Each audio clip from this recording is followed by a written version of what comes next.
The torches sputter low in the draughty chamber, throwing shadows long and uneven against the carved oak walls. You stand in a room that smells faintly of beeswax, parchment, and something sharper, like the ghost of old smoke trapped in the stone.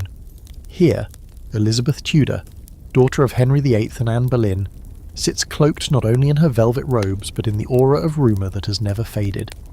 They call her the Virgin Queen, the monarch who ruled alone, untouched by husband or child. But every title carries a whisper of doubt, and hers has echoed for more than 4 centuries. You probably won't survive this stroll through her secrets, not because the palace walls will fall on you, but because once you hear the possibilities, you can never unhear them. So before you get comfortable, take a moment to like the video and subscribe, but only if you genuinely enjoy what I do here. And while you're at it, post in the comments where you're listening from and what time it is. Now, dim the lights, maybe turn on a fan for that soft background hum, and let's ease into tonight's journey together. The Queen before you is no ordinary ruler. Elizabeth's reign stretches from 1558 to 1603, one of the longest in English history, and certainly one of the most dazzling. She faces down the Spanish Armada, fosters playwrights like Shakespeare, and turns her little island kingdom into a global power. But tonight, none of that matters. Tonight, you're peering at the woman beneath the crown. Her face, famously powdered, carefully painted, becomes your map. Every crease and every glimmer in her eyes is a clue. You notice how the portraits never quite match, some painting her as radiant and ageless, others revealing a woman scarred by pox and fatigue. The very inconsistency is suspicious, like someone trying to keep you looking in the wrong direction. It doesn't take long to sense that Elizabeth's court is a place of performance. She walks with the precision of a dancer, speaks with a rehearsed wit, and even her silence feels choreographed. She has transformed her virginity, whether real, exaggerated, or fabricated, into a political shield. The longer she remains unmarried, the harder foreign princes press their suits, and the more her subjects are forced to accept her as wed to the realm itself. Historians still argue whether she ever truly intended to marry anyone, or whether the promise of possible marriage was her greatest diplomatic trick. But you standing here feel the unease in the air. It isn't just a clever tactic, it's a mask, one that hides something far more precarious. You hear the faint shuffle of servants outside the chamber, whispers carried through the cracks in the door. They speak of how the Queen never allowed anyone to watch her dress, of how she bathed behind screens, of how even physicians struggled to gain access. In a world where monarchs were supposed to be public bodies, marriages, births, even illnesses becoming matters of state, Elizabeth's insistence on secrecy feels unnatural. You can almost imagine her clutching her layers of silk and lace not out of modesty, but out of necessity. What if beneath those carefully arranged gowns there was something not meant to be seen? The bed, looming at the centre of the chamber, tells its own story. It is vast, heavy, draped in crimson, yet oddly untouched. You picture other royal beds, the ones that bore heirs, witnessed alliances sealed in flesh, dynasties extended with cries in the night. Elizabeth's bed has none of that history. Instead, it becomes a symbol of abstinence and, in turn, of power. But it also becomes the stage for gossip, because an empty royal bed was never just an empty bed. It was a political problem, and perhaps a biological riddle. As the candle guttering nearest you flickers lower, you realise this story will not be one of coronations and processions. It will be about silences, gaps, contradictions, and rumours that refuse to die. Elizabeth's carefully crafted persona was armour, but armour exists because there's something vulnerable beneath it. The question is, what was she protecting, and why was it so terrifying that even now, 400 years later, we can't look away? The court feels different now, less like a throne room and more like a theatre stage. Every gesture Elizabeth makes, every flick of her fan, every carefully timed smile serves a role in the grand performance of her virginity. You notice how courtiers look at her, not just with loyalty but with a strange blend of awe and fear, as if they are in the presence of something half divine. That's the effect of propaganda, and Elizabeth wielded it as deftly as she wielded her sceptre. By refusing marriage, she positioned herself as the Virgin Queen, a living icon that blurred politics and piety. Virginity, something most women were expected to surrender quickly for dynastic purposes, became her crown jewel. You see pamphlets, sermons and plays painting her as Gloriana, the eternal maiden mother of the nation. Pure, yet powerful. It was clever. It was also dangerous. In Tudor England, chastity wasn't merely personal, it was national. Elizabeth's image became entangled with the body politic, meaning if her purity was questioned, so too was the legitimacy of her rule. That's why portraits showed her glowing in angelic light, draped in pearls, symbols of innocence. Pearls don't tarnish after all. Even her mottos reflected the theme, semper eadem, always the same, reassuring her subjects that she would remain constant, untainted. Historians still argue whether Elizabeth truly believed this myth about herself, or whether she simply leaned into it because it worked. But you can feel the weight of expectation. She had to be more than a queen. She had to be untouchable. And yet, the irony lingers. Virginity was never meant to be powerful in this world. It was meant to be exchanged. For most women, remaining unmarried was a curse, a sign of wasted youth and suspicious independence. But Elizabeth twisted that narrative until it sang. Her unmarried state made her a perpetual prize on the European marriage market. Every foreign suitor, from Philip II of Spain to Eric XIV of Sweden, hoped to tame the elusive English rose. Each negotiation dragged on, conveniently giving Elizabeth leverage in diplomacy. Marriage was her bargaining chip, one she never cashed in. Imagine promising someone a Netflix password but never quite handing it over. Frustrating for them, but very handy for you. The cult of virginity also fed into ritual and spectacle. You picture Elizabeth parading through London, glittering in white gowns stitched with silver thread, riding beneath arches proclaiming her purity. To her subjects, she wasn't just a ruler. She was the Virgin Mary reimagined as a monarch. This association gave her a sacred aura, especially important in a country torn between Catholic and Protestant factions. Neither side could fully claim her, but both could project their ideals onto her. She was, at once, a blank canvas and a radiant beacon. But as you trace the embroidery on her gown with your eyes, you sense the hidden danger. The more she was praised as an untouchable virgin, the harder it would be to survive if anyone ever proved otherwise. Not everyone accepted the myth without question. Ambassadors from Spain and France wrote sly reports, hinting that the Queen was not so untouched as she claimed. Gossip trickled through Europe. How could a woman in her 40s, 50s and 60s remain unspoiled? Whispers began that her virginity was less a fact and more a facade. And in a society obsessed with lineage, her failure to marry or produce heirs cast a long, anxious shadow. England was always one heartbeat away from chaos, and Elizabeth's chastity was both the anchor and the fault line. You can almost hear the muttered prayers of the people begging her to marry to secure the succession. But Elizabeth only smiled, wielding her ring that symbolized her marriage to her kingdom. "I am already bound," she would declare. The moment feels theatrical even now, like watching an actress refusing to leave the stage, knowing the audience has no choice but to keep clapping. So the cult of the Virgin Queen grew larger, brighter, almost blinding in its intensity. But the brighter the flame, the darker the shadows it cast. Behind the pageants and portraits, what secrets were being hidden? Was this image just a shield against political pressure? Or was it concealing a truth that no one dared to say aloud? The silence feels heavy again, and you wonder if the real secret was buried not in the propaganda, but in Elizabeth's very body. The further you drift into Elizabeth's court, the more you realise that silence never lasts long here. Whispers are the true language of the palace, fluttering down corridors, stitched into tapestries echoing beneath the heavy rafters. You catch a thread of conversation from the ladies-in-waiting, those closest to Elizabeth, the ones who dressed her, watched her pray, shared her sleepless nights. They never dared speak openly, but their murmurs travelled nonetheless. One claimed the Queen avoided undressing fully before her attendance, as if she were guarding more than her modesty. Another hinted that Elizabeth sometimes wept after encounters with Robert Dudley, the childhood friend who became the great scandal of her reign. The Queen's virginity may have been her brand, but in private doubts grew like mould in damp corners.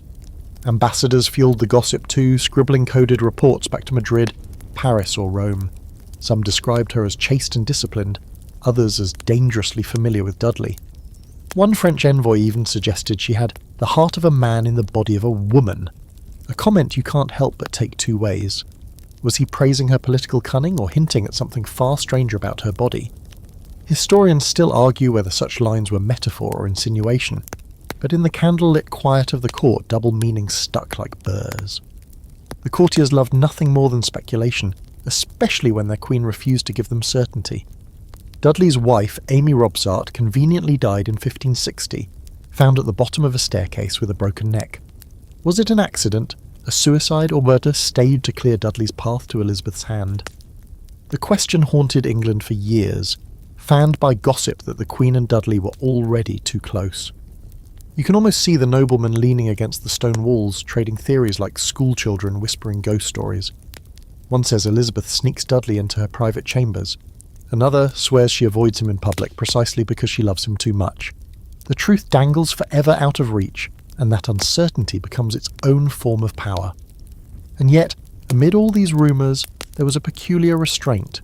No one dared confront Elizabeth outright. Even her fiercest critics wrapped their words in layers of metaphor. To accuse a queen directly of impurity was treason. To hint at it was a gamble. So the rumours travelled in shadows, never fully visible but always present. It's almost funny, in a bleak way. The court became a kind of Elizabethan version of a group chat full of innuendo, speculation and sly emojis that hadn't been invented yet. One fringe story slips through the cracks, that Elizabeth once declared she was more than a woman, almost beyond gender. It's hard to know whether she meant it as metaphor or as a literal defence. In her famous speech at Tilbury, she said she had the body of a weak and feeble woman, but the heart and stomach of a king. To her soldiers, it was a rousing cry. To her gossipy courtiers, it was fresh fuel for speculation. Did she mean her body was truly female, or was there something she was deflecting with bravado? The ambiguity kept tongues wagging, as ambiguity always does.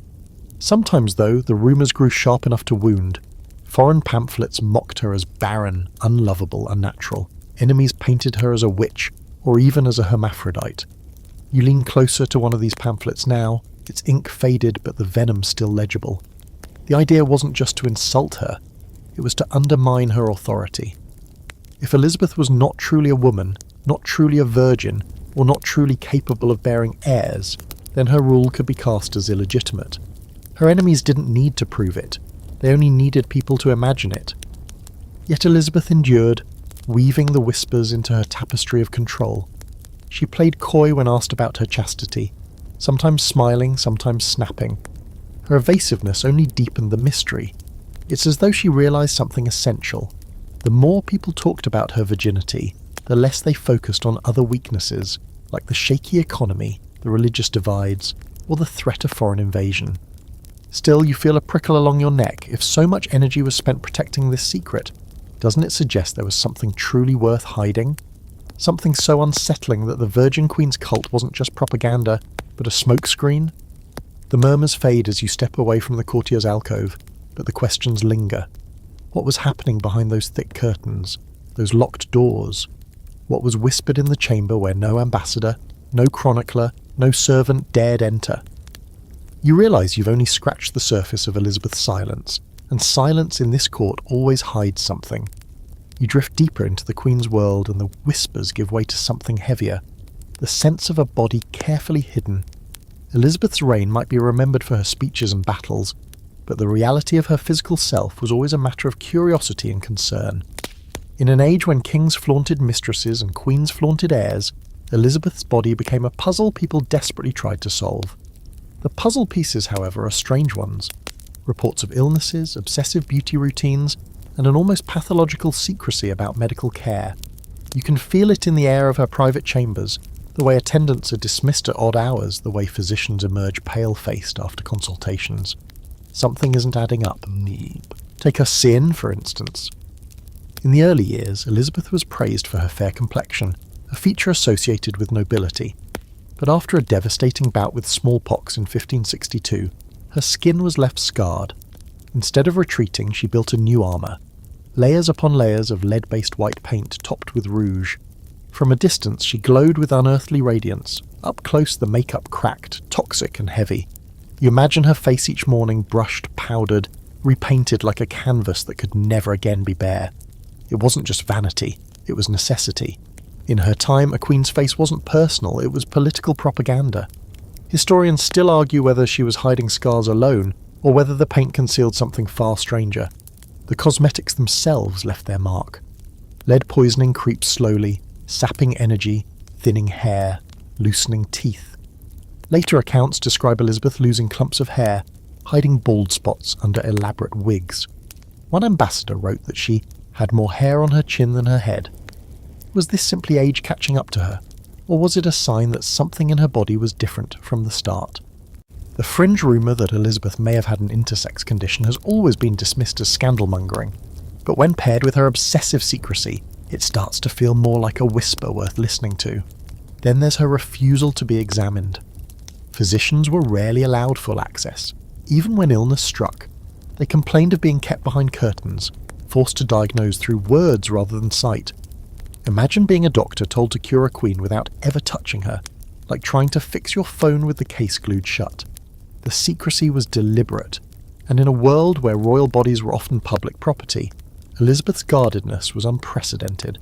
Even when her teeth rotted, a side effect of sugar and cosmetics alike, she refused most dental treatment, preferring to keep her mouth half hidden behind fans or handkerchiefs. Again, what was she hiding besides vanity? And yet her body also projected endurance. She survived smallpox, bouts of fever, endless stress, and the constant weight of rule. Unlike her half-sister Mary, who was tormented by phantom pregnancies, Elizabeth never claimed such things. Her belly never swelled with airs, her womb remained, at least officially, silent. Some argued this was divine providence. A queen spared the dangers of childbirth so she could serve her people. Others whispered it was biological impossibility. Ambassadors speculated she was infertile, malformed, or even not fully female. The speculation was dangerous but impossible to silence. After all, the health of the monarchy depended on her ability or inability to reproduce. And then there's the curious matter of her aging. Elizabeth lived into her late 60s, remarkable for her era. In her later years, she was described as restless, sleepless, pacing halls at night, refusing to sit still. Some thought it was grief for Dudley. Others thought it was the creeping madness of age. But the image is eerie. The queen who once dazzled crowds now drifting through the corridors like a ghost, makeup cracked, wig slipping, her attendants too afraid to confront her. One foreign envoy compared her to a skeleton in mask. You can almost hear her footsteps echoing now, dragging through the silence, a body at once public and private, fragile and frightening. And still the greatest mystery remains. Why all the secrecy? Why the endless curtains, screens and refusals? Why the painted mask that never came off, even in private? Was it simply a woman's vanity magnified by royal duty? Or was it a desperate cover for something the world was never meant to see? The candlelight flutters against the wall, and you wonder if Elizabeth's body itself was the most carefully guarded state secret of her reign. You find yourself in a great hall lit by the glow of braziers, the air filled with the music of lutes and the muffled scuff of shoes against polished stone. Elizabeth dances. Her movements are measured, graceful, the figure of a woman both sovereign and mortal, yet the eyes of the court are fixed less on the dance and more on her partner. Robert Dudley, tall, handsome, with a charisma that seems to ripple through the air, holds her hand a heartbeat too long. You can almost feel the tension tightening between them like the drawn string of a bow. This is not just a dance, this is a rumour being born in front of everyone. Elizabeth's relationship with Dudley was the worst kept secret of her reign. They grew up together at court, their lives woven together by childhood familiarity and adult scandal. By the 1560s, his name was forever tied to her own. Dudley was given private chambers near the Queen's, his access unparalleled. When his wife, Amy Robsart, was found dead at the bottom of a staircase, tongues wagged until they were sore. Suicide, accident or murder, it didn't matter. The result was the same, suspicion that Dudley and Elizabeth were entangled in a forbidden passion. Historians still argue whether their intimacy was truly physical or a carefully cultivated act of political theatre.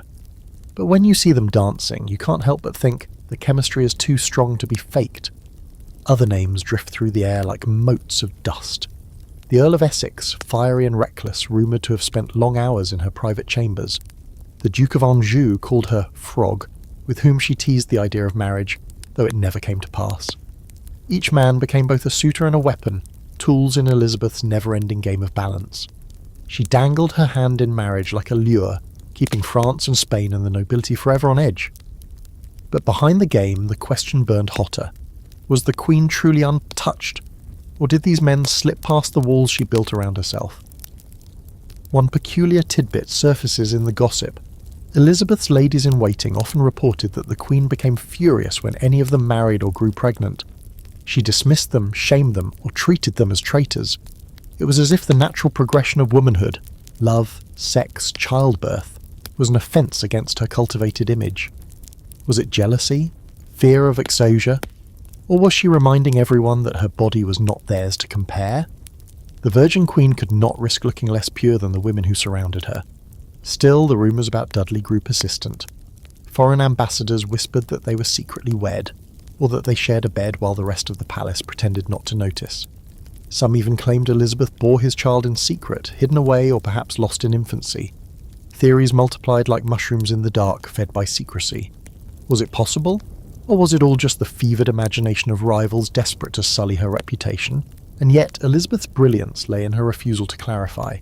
She smiled coyly when asked about her heart, brushed aside questions with wit, sometimes even hinted at feelings without confirming them. Her ambiguity was power. In modern terms, she was the master of its complicated on her relationship status. Everyone wanted to know. No one was ever allowed the truth.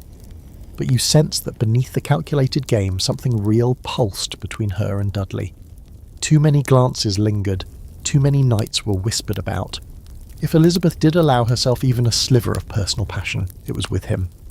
Yet this possibility sharpens the mystery rather than solves it. Because if the Virgin Queen was not truly virgin, the entire edifice of her image, the cult of purity, the saintly propaganda, the sacred mother of the nation, was built on a lie. The music in the hall fades, but the rumours don't. They cling to the walls, cling to you, insisting that love and power are inseparable in this woman's life. Elizabeth had to walk the thinnest of lines, too much passion. She was a fallen woman. Too little, she was accused of being unnatural. Somewhere between these extremes, the Queen carved out her survival. And yet, with every whispered name and every hushed laugh, you can feel her secret tightening like a knot that will not loosen. The hall grows quieter now, but the question of marriage still hangs in the air like smoke that refuses to clear.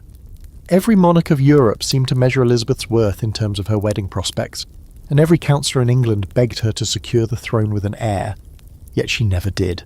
You can almost hear the arguments, Cecil's careful urgings, Parliament's formal petitions, the murmured prayers of ordinary subjects terrified of another succession crisis. To them, her refusal to marry wasn't romantic independence. It was political negligence. And yet, Elizabeth turned this constant pressure into a weapon, spinning her singleness into leverage. Every suitor became a bargaining chip. She entertained Philip II of Spain after he was widowed, though she had no intention of marrying him. She allowed negotiations with Archduke Charles of Austria, stretching them for years without conclusion. And the Duke of Anjou, her frog, was dangled as a possibility long after it became clear she had no genuine intent. Historians still argue whether Elizabeth ever seriously considered these matches, or whether she used them entirely as foreign policy manoeuvres. But in each case she emerged stronger, having kept England independent of any entangling marriage alliance. It was like watching a chess player toy with every piece on the board, never making the final move, never needing to. But the endless deferrals fed darker speculation. Why not marry Dudley if love was there? Why not marry a foreign prince if diplomacy demanded it? Why not marry anyone at all if only to silence the critics? Each unanswered question deepened the mystery, and eventually the whispers took on a new edge. Perhaps she couldn't marry, not because she wouldn't, but because something about her body made it impossible. That was the hushed theory passed from ambassador to courtier, from tavern gossip to pamphlet slander. One peculiar rumour insisted that Elizabeth had in fact married Dudley in secret, but kept it hidden to protect her throne. Another tale claimed she married Anjou in private, only for the union to be quietly annulled. No evidence ever surfaced, of course, but the human imagination abhors a vacuum. If there was no marriage, people invented one, and if there was no heir, people imagined hidden births and babies spirited away. You can almost see the whispers curling like smoke from a candle. Elizabeth the secret wife, Elizabeth the secret mother, Elizabeth the liar. Yet Elizabeth herself handled the speculation with ruthless skill. When Parliament pressed her to marry, she scolded them like schoolchildren meddling in her business. When foreign ambassadors grew too persistent, she turned the tables, making them seem foolish for assuming she needed a man at all. She declared herself wedded to her realm, a phrase that became legend. It was a performance, but also a shield. Every time she reminded the world that she was England's virgin queen, she made her singleness sacred. To doubt her became not just impolite, but borderline treasonous. And still the silence around her body never quite lifted. You picture her in her chamber, refusing examinations, curtaining herself even from trusted ladies, cultivating a distance so complete it felt like stone walls. In a society obsessed with lineage and succession, that secrecy was more alarming than any scandal could have been. People could imagine her lovers, imagine her secret vows, but what they feared most was what they couldn't imagine at all. What if Elizabeth's very body defied their categories of womanhood, marriage, and motherhood? By the 1580s, she was in her 50s, her childbearing years long behind her, yet the marriage question never ceased. It became a phantom in the palace, haunting every council meeting, every court masque, every diplomatic letter, and the longer she resisted, the more terrifying the possibility became, that there had never been a marriage, never been an heir, and never would be. For Elizabeth, this was a triumph of self-mastery. For her people, it was a ticking bomb. The weight of it presses on you now. The hush in the chamber feels suffocating, as if you've stumbled into a place where choices were made not just by politics, but by secrets that could never be spoken. The Virgin Queen wasn't just an unmarried monarch. She was a woman who turned absence itself into power. But the absence leaves a question hanging in the air, unanswered, unanswerable. What was she hiding that made marriage not just undesirable, but impossible? You step into the quieter corridors now, where the power of Elizabeth's court seems less gilded and more watchful. For every glittering masque and grand procession, there was an invisible network humming beneath the surface, a web of spies, informants, codebreakers, and shadowy operators who made sure England's enemies stayed one step behind. At the heart of it all was Francis Walsingham, Elizabeth's spymaster, the man who turned paranoia into policy. He was meticulous, relentless, and more than a little terrifying. If anyone could have uncovered the Queen's deepest secrets, surely it would have been him. Yet here's the strange thing, he never did, or if he did, he never revealed it. Walsingham's network was vast. It stretched from taverns in London to embassies in Paris, from merchant ships docking in Antwerp to whispered conversations in Rome. Spies intercepted letters, bribed servants, and caught wind of plots before they could ignite. They even cracked the codes that Mary, Queen of Scots, thought were unbreakable, leading to her downfall. You can almost see the stacks of ciphered letters on Walsingham's desk, the ink smudged from hours of deciphering. No rumour escaped his net, and yet Elizabeth's own private life?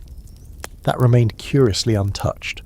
Historians still argue whether this was loyalty, censorship, or evidence that her most intimate truth was buried deeper than even the spies could dig. Consider this. Walsingham knew about conspiracies hatched in smoky taverns across Europe, yet he left no conclusive record about Elizabeth's supposed lovers, secret children, or bodily mysteries. He monitored her enemies with ruthless precision, but when it came to the Virgin Queen's body, silence prevailed. It's almost as if there was an unspoken rule. Some secrets were too dangerous to record, even in code. Or perhaps Walsingham realised that Elizabeth's cultivated image was England's strongest weapon. If the myth cracked, the whole facade of stability could collapse. In espionage terms, her virginity was not just personal, it was national security. Still, rumours slipped through the cracks, like a note tucked under a door. Foreign ambassadors swore their informants had glimpsed evidence of affairs, or whispered that Elizabeth had confided in her closest ladies. Yet when such claims were funneled toward the spymaster's ears, they evaporated, leaving no lasting mark. It's almost eerie, this absence of evidence. Either the truth was scrubbed away, or the truth was stranger than the rumours themselves, unfit for even a spy's report. There's a fringe tidbit tucked in the folds of history. One Italian visitor claimed that Elizabeth's doctors had sworn oaths never to reveal what they discovered about her body. Was this invention? Almost certainly. But the fact that it circulated at all suggests a vacuum, a hunger for answers that no official channel ever satisfied. Even in the age of daggers and coded letters, the Queen's personal truth remained sealed tighter than the tower itself. You wander down a dim hallway, imagining the hush of courtiers walking past guards, the flick of secret notes exchanged in glances. Somewhere in this silence, Elizabeth's secret sat untouched, either protected by the loyalty or smothered by fear. The spy network could topple Mary Stuart, foil the Babington plot and expose Catholic sympathisers, but not one word of Elizabeth's virginity, or lack of it, was ever nailed down. Was this because there was nothing to find? Or was it because the truth would have shaken England more deeply than any foreign invasion? Think about it. If the Queen had confessed love, a child, or even a physical difference, the consequences could have been catastrophic. Her enemies at home would call her a fraud, her enemies abroad would call her vulnerable, and her cult of the Virgin Queen would shatter like glass. Better then for silence to reign, better for spies to turn a blind eye, better for secrets to dissolve before they were ever spoken aloud. And so you realise Walsingham's silence was not an accident. It was a strategy. The absence of evidence was the evidence itself.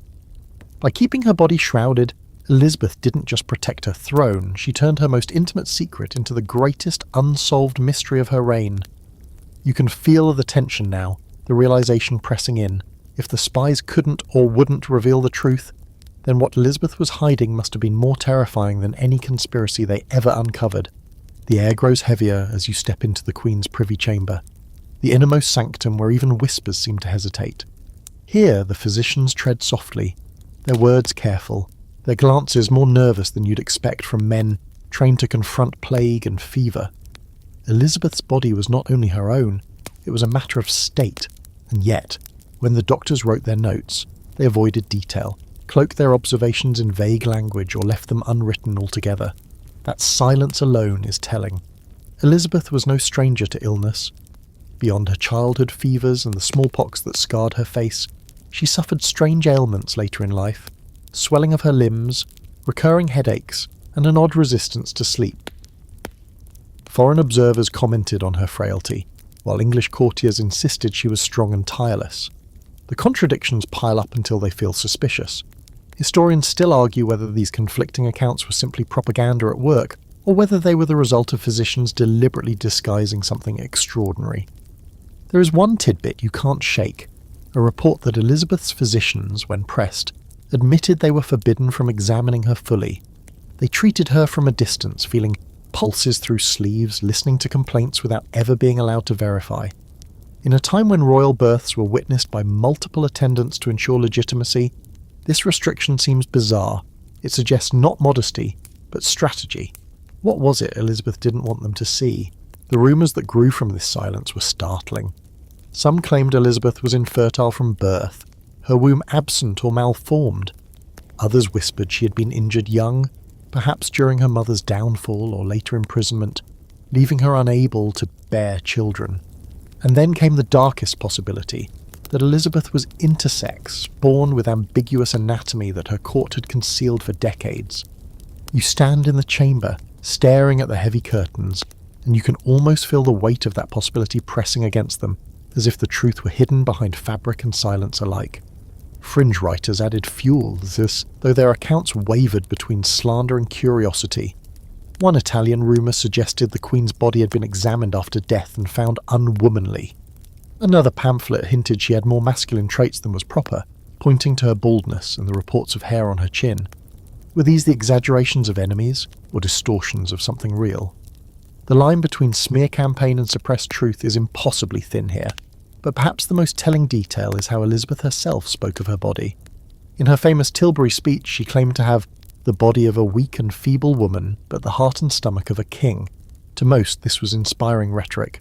To some, it sounded like a subtle deflection, an acknowledgement that her body and her identity didn't fit neatly into the roles her people expected.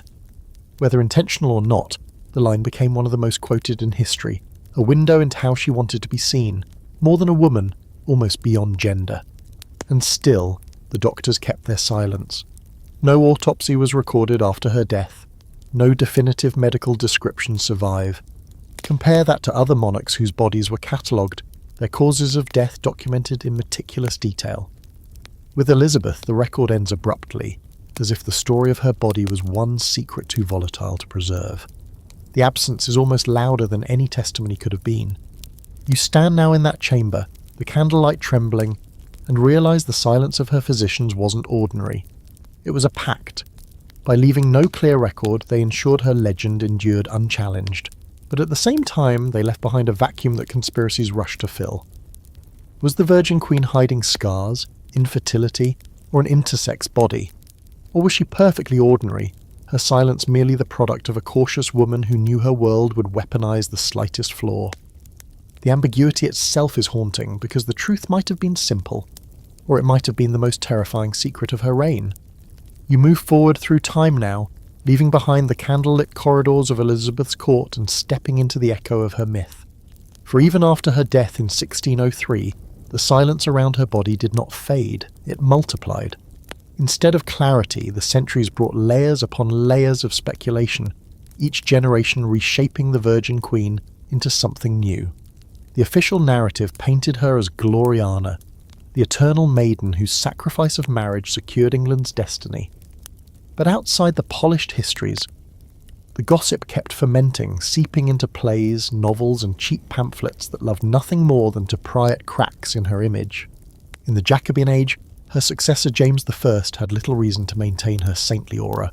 Some of his courtiers whispered freely that Elizabeth had been barren or unnatural. One fringe story claimed her corpse was discovered to be unlike other women's, though no official record supports it. These tales were never formally published, but they circulated in taverns, fueling the sense that her virginity was not merely a choice but a cover. Historians still argue whether such rumours were born of misogyny, political rivalry, or genuine fragments of suppressed truth. But the mere persistence of them speaks volumes. By the 18th and 19th centuries, Elizabeth's myth had turned romantic. She was recast as the tragic heroine who sacrificed love for her kingdom, forever pining for Robert Dudley, but refusing him for the good of her people. Painters captured her pale and noble, clutching a crown instead of a lover's hand. This softer version erased the harsher rumours about her body and made her story a morality play about duty over desire. Yet even in these sentimental retellings, a shadow lingered, the sense that something was missing, something unsaid. Then came the Victorians, with their obsession for scandal cloaked in respectability. Elizabeth became a subject of medical speculation, with doctors and amateur historians alike proposing theories about her infertility, her supposed hormonal imbalances, or her resistance to marriage. Pamphlets suggested she might have been a hermaphrodite, the era's clumsy term for intersex. Fringe authors relished to rush the possibility, pointing to her refusal to marry as proof. To the Victorian mind, a secret body explained everything: the politics, the chastity, the mystery. You can almost picture them scribbling notes in candlelit studies, convinced they were pulling back the final veil.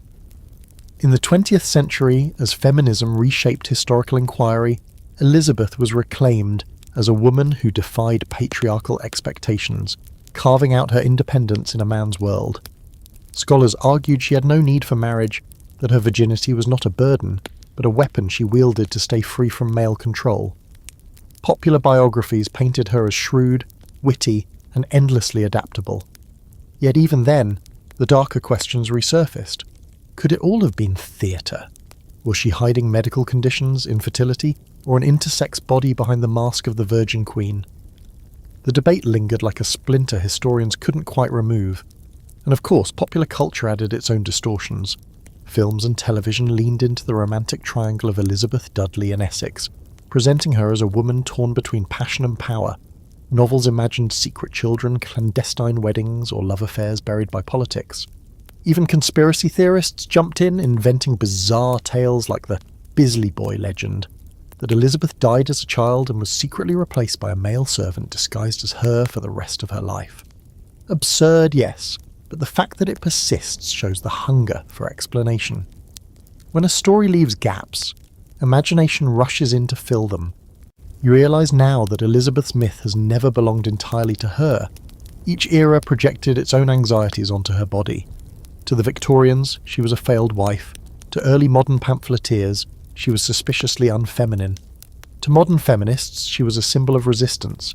And yet, beneath every interpretation, the same question throbs. What was the truth about the woman who called herself the Virgin Queen? Was her chastity a conscious sacrifice, a clever political invention, or the desperate concealment of a body that did not fit the mould her world demanded? As you stand in the echo of 4 centuries of speculation, you realise her legend has become a hall of mirrors.